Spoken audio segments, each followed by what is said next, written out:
Today, myself, Alex, Dean, and Daniele and Lana, we are going to talk about the recovery pallet. So first of all, what's this recovery pallet about? So the recovery pallet is a social recovery tool. That means that if we lose the account, we can recover access to that account using the recovery pallet. In the case of Polkadot, we have account control by the private key, but it can be like another type of authentication mechanism. So the purpose of this pallet is to then recover the access to the account, not the key. To do that, we specify a set of friends. That's why it's called social recovery tool. So we specify a set of friends, and with this set of friends, they help us to give the access back to the account. With the main purpose of this pallet is to improve the key management. We'll see like that's one of the the problems to onboard people on crypto is that they have to be in charge of the private key. So we have to improve the key management and the usability of this. And this pallet it helps into that purpose. So now I want to give you an example that is totally outside technology. So we forget about blockchain, we forget about private key. And you can see in these pictures, that's from a TV show called The Simpsons. You probably are all familiar with that. In that chapter, the chapter that you can see in the image is from a chapter that the grandpa of the family was trying to find a treasury. The story with this treasury is that in the past, when they were fighting in the World War II, they found a collection of art in one of the Nazi castles. So they decided to steal it and store it in a box. To be able to open that box, they share the keys in all the members of the battalion, and they just can open the keys if all the people from the battalion use the key. So no one can go himself and open this box. They agree that when all people die, the last people alive is gonna go out and take all the keys, and with all the keys open the treasury and enjoy the treasury. Why I'm using this example? Because the idea that's for me is very helpful to understand the idea of this pallet. This pallet is, so the idea is to do the same. In this case, the treasury that we store in a box is our account, and the rest of the people of the battalion, and we are sending a key. That's the list of friends that we have. So the idea at the end is give the keys to everyone, and when we need to recover the account, when we need to open the box, just ask for the people to send extrinsic to us and to watch for us and to open the account and recover open the box, and recover the access to the account. A bit of terminology here. So friends is what we have seen is the list of the users that we trust to protect the account. So the one that we are going to when we want to recover the account. The threshold, that's the number of friends that we need to approve the recovery process for the account to be recovered. In the example that we saw in the Simpsons example, so if there was like a battalion of 10 people, the threshold was 10 because they need the key of the 10 people in order to open the box. In our case, here in the pallet you can pick this threshold, so you can say that just with two people you can open the box. Then there is also a delay period. So after all these people vote for us, so we can recover the access to our account. There is still a delay period that have to pass. That's in blocks. So we have to wait this delay period before to actually have fully access to the account that we have recovered. And then there are two deposits. First, when we have the account, we have to configure a deposit. So that means that that's a deposit base and then a plus for each of the friends that we have set. And then there is another deposit that's interesting, and we are going to see it later what is useful. That's the recovery deposit. When we lost the access to account and we want to start this recovery process, we have to deposit to make a deposit too. So now we're going to see the Lifecycle in a theoretical point of view. Then with Daniel, we're going to see the same Lifecycle, how to do that in using the pallet. So let's say we have an account and we want to create this recovery configuration. To do that, we go there and we select n friends. In that case, we select, let's say, 5 friends. Then we pick the threshold. So we say, okay, so we just need 3 friends to vote for us in order to recover the account. We don't need to ask all the friends, the 5 friends. Then we have to pick a minimum delay period. We'll see that a bit later, but it's mainly for security, this delay period that we mentioned before. And then we have to set a deposit. The deposit is something that we some amount of money that we reserve, and when we want to cancel this configuration, we got back. Okay, so something is wrong here. We lost the access to our accounts. And in case of Polkadot, let's say we lost our private key, we cannot access the account. So what we can do now is, using this pallet, is initiate a recovery process. We create a new account, or we use an account that we already had, different to the one that we have lost because we have not access to that. We found this new account with funds because we'll have to pay a recovery process deposit to start this recovery process, and a bit more just to pay a bit of transaction fees. We declare then that this alt account is lost, initiating the recovery process. Then we contact all our friends that we have selected, so that you can go off chain, just calling your friends and saying, see, I have lost this account that I declared lost in the point 3. This is my new account in the point 1. Confirm, vote for me. Confirm that I'm this person, and in order for me to have access to the account that I've lost. We'll wait for the threshold that we set up at the beginning, then of them to approve. So 3 of the 5 approve it. So then we'll wait for the delay period. After we wait for the delay period, now we can claim the recovery account. We do that, and now what that means is that now we can make calls with our lost account. Important to mention here that doesn't mean that we have recovered the private key of the lost account. That just means that we can use the lost account. So through the recovery pallet, we can go with our new account that we have access to, that we have the private key. And we can do calls to the rest of the pallets, let's say to the balance pallet, to the entity pallets, or whatever pallet we have, claiming that we are the lost account, the account that lost. So if we have some balance in the lost account, we still have access to that with it, or with our new account, using the recovery pallet. We'll see then in the code how it is, but mainly it's using the origin. So after that, now we have access to the account that we have lost, but now what we have to do is clean the old account. The first part here is to close the recovery process. Closing the recovery process, that means that we are getting back the deposit that we set to start this recovery process.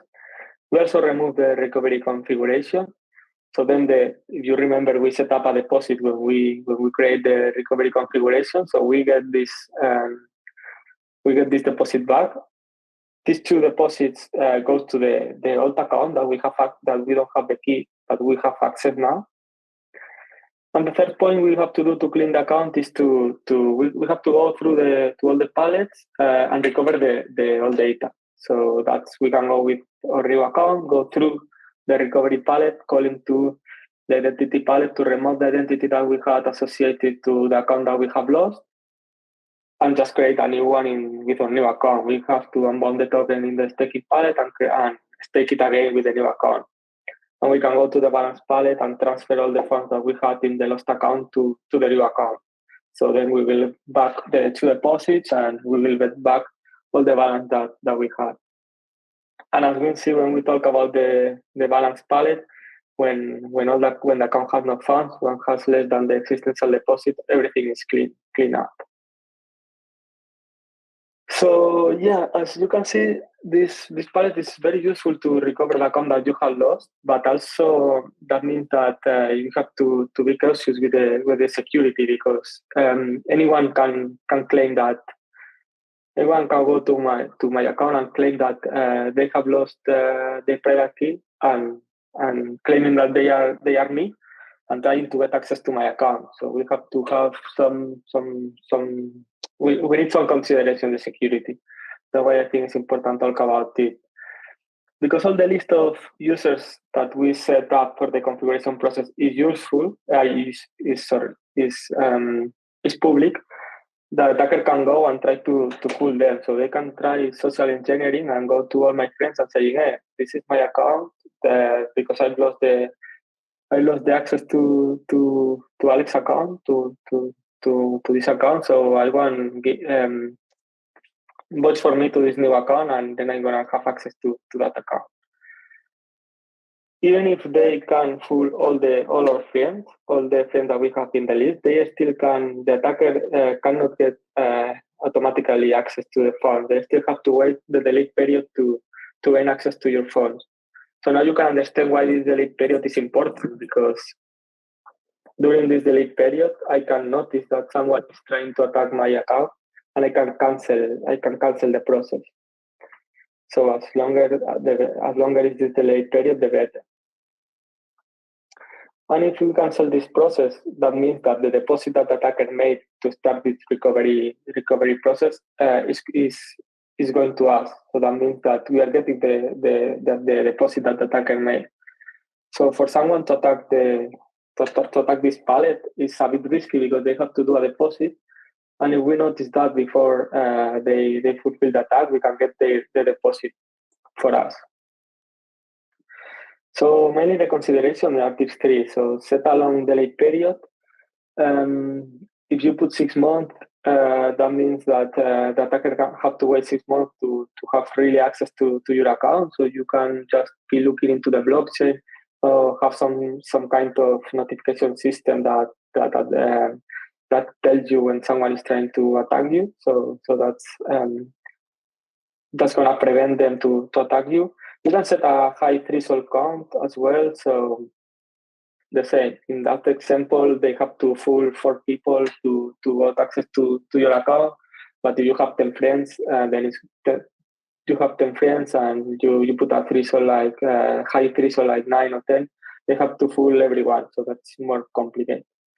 And finally, that's kind of common sense. So be careful when you pick your friends and update them regularly. If you lose contact with someone, you can update him from the list. If one of your friends now is an enemy, obviously you can update. You can drop him from the list and add a new one. And then about how it's using Substrate, Polkadot, and Kusama. It is not in Polkadot. You can do that process in Kusama. And in both testnets, Rococo and Western, that's the image that you have like using Polkadot.js. We will gonna see now better with the demo with Daniel. But basically, you can see if you set up a recovery configuration, you can see the list of friends and the deposit that you have reserved here, and the threshold and all the delay time. And finally, the dependencies. We don't really found any dependency with this pallet. We just found is related with the balance pallet in order to put the reservoir currency. And now I'm gonna stop sharing, and Daniel is gonna go through the demo to see how to use this pallet. Welcome everyone on the recovery pallet demo. And this demo is built on a substrate-based solo chain. And on the screenshot, you can see my configuration for the recovery pallet. So one of the main trace attributes are config deposit base. So this is the amount mentioned by Alex. So this is the base amount of tokens that is deposited while an account creates recovery configuration. Also, we have friend deposit factor. So this is the amount that we need to deposit per one friend specified in our recovery configuration. Also, we have the number of maximum friends in our configuration, and also recovery deposit. That is the amount of money that the rescuer account needs to deposit when initiating the recovery process. For today's demo, I have prepared some scenarios. So let's start with the first one. The first scenario is about proper recovery, but is split into two parts because of the delay period. So imagine a situation that Alice has created recovery configuration and unfortunately lost access to her account. She has another account called Alice Stash, and she initiates the recovery process. So she sends the first transaction, and in the same time, she needs to inform and convince her friends that the new account is her own account. This needs to be done in off-chain way. There is no transaction to claim that. You need to do that in off-chain way. So having convinced Bob and Charlie, who vouched, Alice still needs to wait a delay period. So let's see how it works. Okay. Let's create at first recovery configuration for Alice. So we need to specify the list of friends. I will specify 3 friends, and that list needs to be sorted in ascending way because we use binary search just to look for friends. Yeah, that's correct. I'm gonna pick 2 votes to restore the account, and also I'm gonna set 5 minutes of the delay period. Okay, transaction has been sent.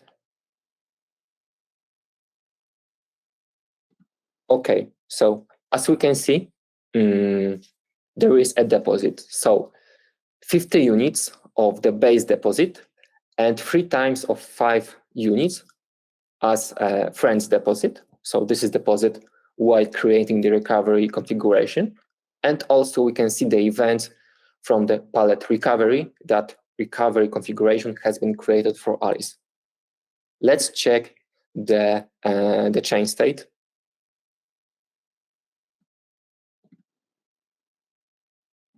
And we can see that Alice account is recoverable with the configuration that we have specified. Also, we can go to Accounts tab, and we can see the icon with the same information. Okay, so let's initiate the recovery process with Alice Stash account.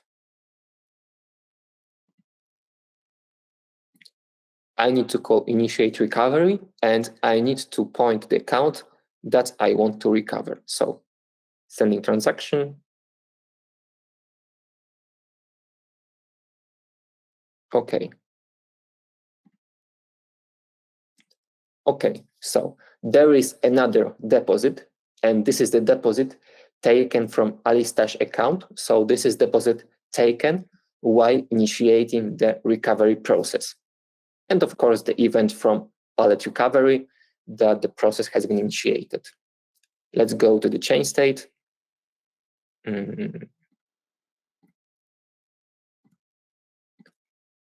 For the pair Alice and Alice Stash, we should have active recovery process, and that's it.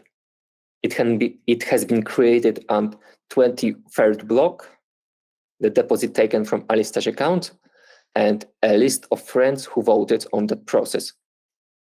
So assume that Alice has convinced Bob and Dave, so they are voting on that recovery process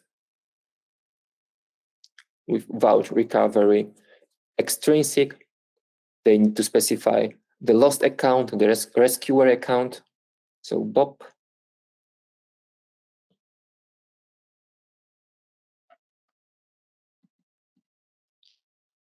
Also Dave.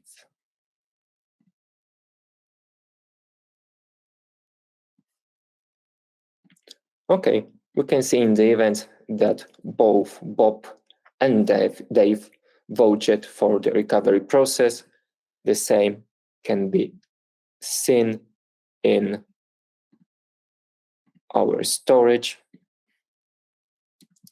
Yeah, 2 votes. And for now, we need to wait the delay period so we can go to another scenario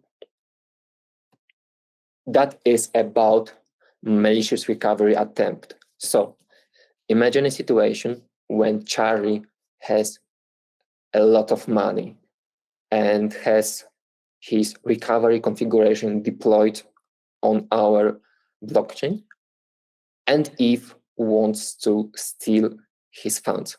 So she initiates the recovery process and tries to convince his friends. For example, Dave and Ferdy. Dave has been convinced, so he vouched, but Ferdy calls Charlie and informs him about that situation. So Charlie knows about the situation and is able to stop the recovery process. And with that step, Eve gets punished. Let's see how it works. So at first, let's create recovery configuration for Charlie. List of friends sorted. Ferdy, Dave, and Bob. Threshold 2 votes and 10 minutes delay period.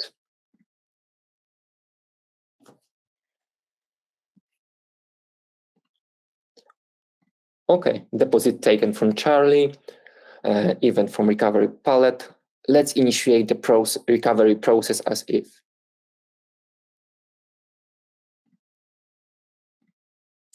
Charlie account, yeah.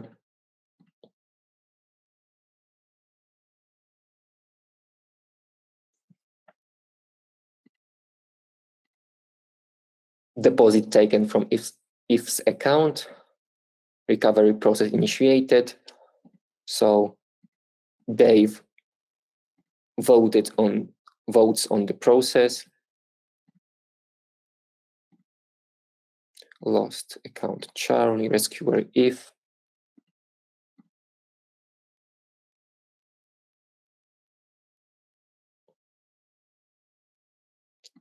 Let's check the chain state.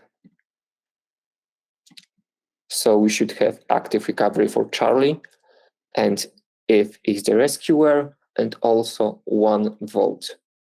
So that's correct.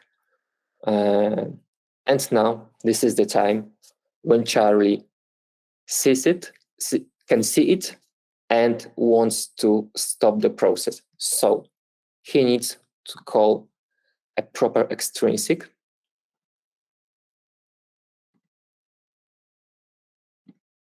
to close recovery, and he needs to point the rescuer account.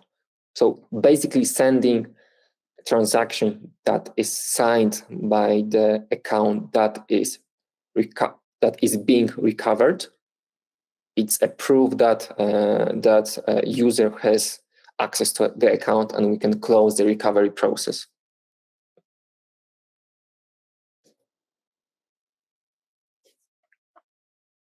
So let's check what happened.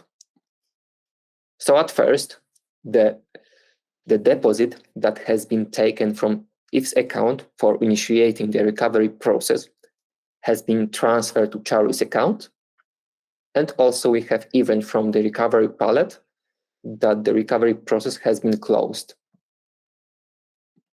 So on the chain state, we shouldn't have active recovery for Bob now. Yeah, none. And that is the way that Eve gets punished for starting. Her deposit is transferred to Charlie's account. That was the second scenario. We can go to the first scenario when the delay period has passed. So Alice can claim that she has recovered her account. Also, we will do some money transfers with Alice Stash account on behalf of Alice account, then we will get back the deposit. So at first, we will close the active recovery process to get back Alice Stash deposit for initiating the recovery process. Then we will remove the configuration, the recovery configuration for Alice. So we will get back the deposit taken while creating the recovery configuration. And at the end, we will transfer all of the Alice's money to Alice Stash account. So at first, Alice Stash need to claim recovery.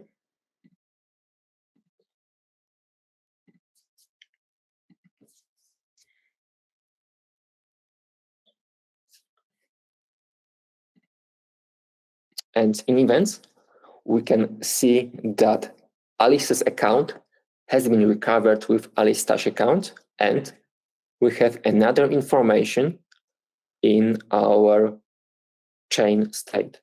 So yeah, this recovery process is still active, but Alice Stash account is a proxy account to Alice account that can be seen here. Okay, let's do some actions. So to do some actions on behalf of Alice account, we need to use as recovered extrinsic. So we need to specify on behalf of which account we want to take some actions, and we want to do some transfers with balance pallet. And we want to send 1 unit to Alice Stash.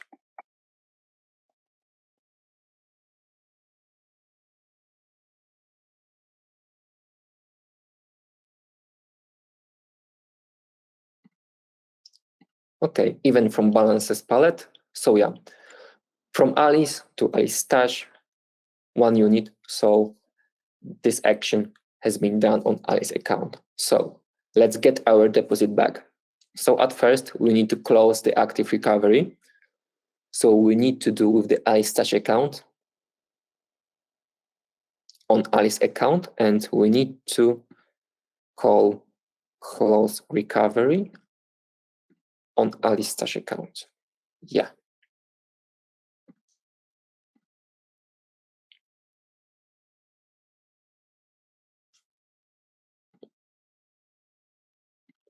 So we can see that the deposit taken from Alice Stash while initiating the process has been transferred to Alice account, and our recovery process has been closed.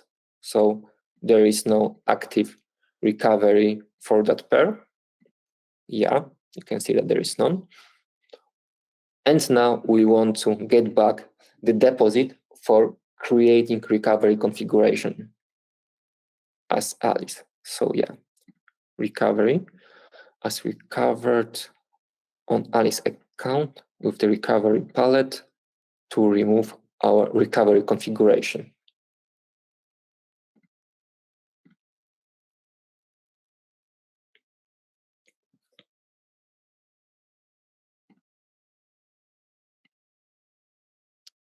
Here, you can see that the deposit for creating recovery configuration has been unlocked for Alice, and also our configuration for recovery for Alice has been removed, and in our chain state, Alice account is not recoverable. So just to clean the account, we want to transfer all of the Alice account's money to Alice Stash account. So as recovered with the pallet balances, we want to transfer all of Alice money to Alice Stash account without leaving any funds.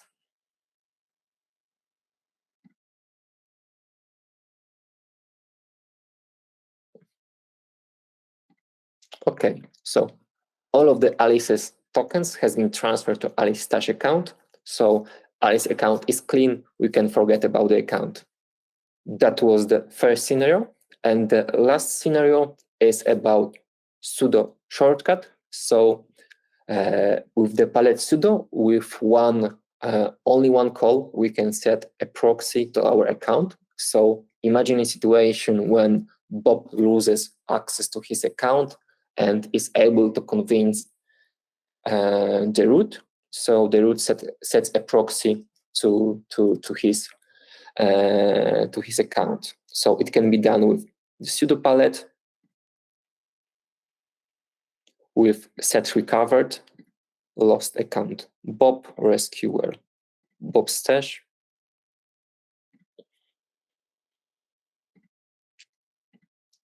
We can see the event that account for Bob has been recovered with Bob stash account. And this is the same event as after calling claim recovery extrinsic. And of course that the sudo operation has been done. And in our chain state, we can see that Bob stash account is a proxy to Bob's account, but there is no active recoveries for that pair, which means that no deposit has been taken from Bob stash account, and also Bob account is not recoverable, which means that any deposit hasn't been taken from Bob account while creating recovery configuration. But at that point, we can take any action on behalf of Bob's account with Bob stash account, just in the previous scenario. All right, so the fun part. Okay, so there's quite a lot of standard things in this Pallet's code. So I'll try to point out things that I found interesting and worth paying attention to. So we have a bunch of types and structs that we need for this Pallet. So balance of, friends of, which is a bounded vec of a length max friends, which is a constant that we provide in the config account ID. Then we have the struct active recovery, which tells us when it was created, the deposit reserved for it, and the friends that have already voted. So this is a dynamically updated struct. And we have the recovery config that we can set up for any account that we would like to recover, with our configurable delay period, deposit, friends list, and the threshold, the M. So here we have the config where we indicate the necessary constants, the deposit base, the money we deposit per friend, max friends, and the recovery deposit. And there's a bunch of events and errors. Okay, so let's look at the storage items. So first of all, we have a storage item called recoverable, which stores our account ID to the recovery config that we have set up. We also have active recoveries going on, which is a double map because it maps from the lost account to the rescuer to the active recovery struct. And we have the proxy. The proxy is the account that it maps from the controlling account or the rescuer account to the lost account. The calls. I will skip the first two calls as I think we should talk about them a little bit later. So the first call that I would like to talk about is the create recovery, which is pretty self-explanatory at most parts. So we have some sanity checks, and I find this check quite interesting because it basically says that if the recoverable storage item already has the origin, it's already recoverable. This means that we cannot update our recovery config. So the only way to change, for example, your friend list, if you'd like to do so, is to entirely remove your configuration and then create a new one. So it's not dynamically updatable. Threshold, this is interesting. So you cannot use this palette if you don't have friends. So it kind of tells you don't have enough friends. So the deposit is calculated here. The friend deposit, the total deposit adds the friends list length times the per friend deposit factor. And here we create the config and put it into the storage item. So most of this is pretty self-explanatory. How do we initiate the recovery? We check that the recovery config exists and that no active recovery for this particular pair of addresses of rescuer and lost account have been started. And here, what I found interesting is that we get the recovery deposit from our constants in the runtime config. But what I thought here is that maybe it could be interesting to have a minimum recovery deposit. Well, for example, if the standard recovery deposit for this pallet is $10,000, but I want to make the recovery deposit for it higher, $100,000, I think I should be able to do that. So this is just an interesting thought I had in this code. Other than that, we create the active recovery initial state with the empty friends list because nobody has voted yet. Put it in active recoveries, deposit the event, and go on. So here we have the vouch recovery call, which is available only to the friends in the config's friends list. And here everything is also quite self-explanatory. So some sanity checks, whether we have a recovery config, whether we have actually started this recovery for this pair of addresses. What Daniel mentioned earlier about the friends list being sorted is because we try to make the search for the vouching friend in this vector of complexity log n rather than n. So that's why it's important to have them sorted everywhere. So after that, we update the active recovery with the friends vector with the inserted friend address and deposit the event of recovery vouched. After that, after we collected the necessary M votes for a particular active recovery for an address, we can claim the recovery. Well, not we, but the rescuer account for the lost account. What I found interesting here was that we have a check here for the proxy, this one. So basically, if I understand correctly, this means that an account cannot be a proxy for two different addresses. Yeah, so because the proxy storage maps us from rescuers to lost accounts. So if you already rescued one account, you cannot rescue another one with the same account. Okay, fair enough. Another sanity check that checks that we have waited the delay period and that the threshold's met. This line is also interesting. So here we increase consumers of who in this case is the origin that is claiming the recovery. So this actually wanted to point to the documentation here.